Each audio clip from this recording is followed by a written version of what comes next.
come into a key level, say this is our 15-minute fair value gap, right? We are looking for this basically. We're looking for a very, very simple pattern. And traders often get this mixed up, right? Because they try to find patterns inside of fair value gaps, right?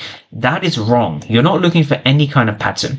You are looking for the order flow within this region. So basically what you're looking for is you're looking for aggressive sellers. So you're looking for what we call negative delta. Negative delta is very important. That's the first thing you're looking for. The next thing we're looking for is a finished auction, right? We're looking for a finished auction, right? And finished auction does tie into what we call volume, right? So these are the three things we look at when it comes to trading, right? We look at negative delta with no reward. So I'm just going to add that over here. So negative delta, we don't want any reward. We're going to be going over what that means.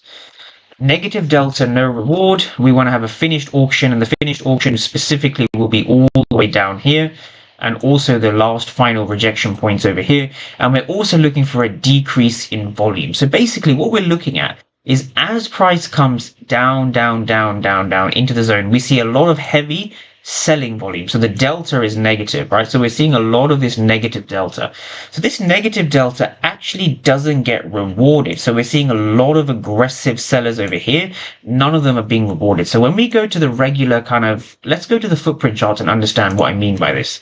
So when we go to the footprint charts, we're looking for price action at this exact key level.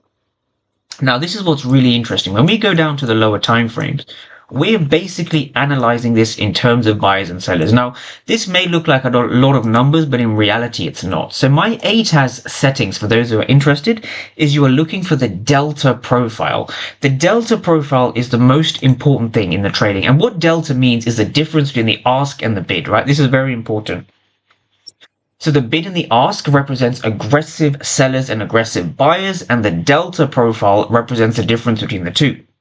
Now from here, when we go down and we look at regular kind of order flow, what we can see over here is we're gonna be reading these numbers, right? And we're gonna be understanding what's going on over here. Now, you don't even need to read every number. You need to get accustomed to looking at the delta profile. So what we see is we can see different shades of red, and we can see different lengths of the rectangle.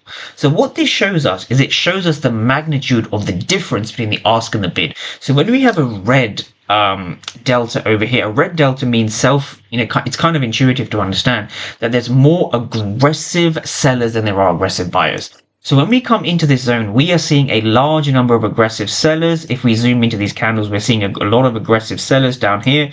We're seeing a lot of aggressive sellers down here. Now, you only need to read one or two of the numbers to get a gist of what's going on. So here we had 230 for one, right? 230 for one. So what you need to understand is that there were 230 aggressive sellers, and there was only one aggressive buyer. This was at the price 57.58, 0.75 on ES, right? It could be on any stock. So what this means is that, yes, sellers are aggressive, but are the sellers being rewarded? Well, the answer is no. And the reason why they're not being rewarded is because this zone is held. So this is the first thing to understand. When you see a lot of red, but the market has failed to break below the zone, it shows you that the zone is strong, that the zone is active. And this is the most important thing to understand, right?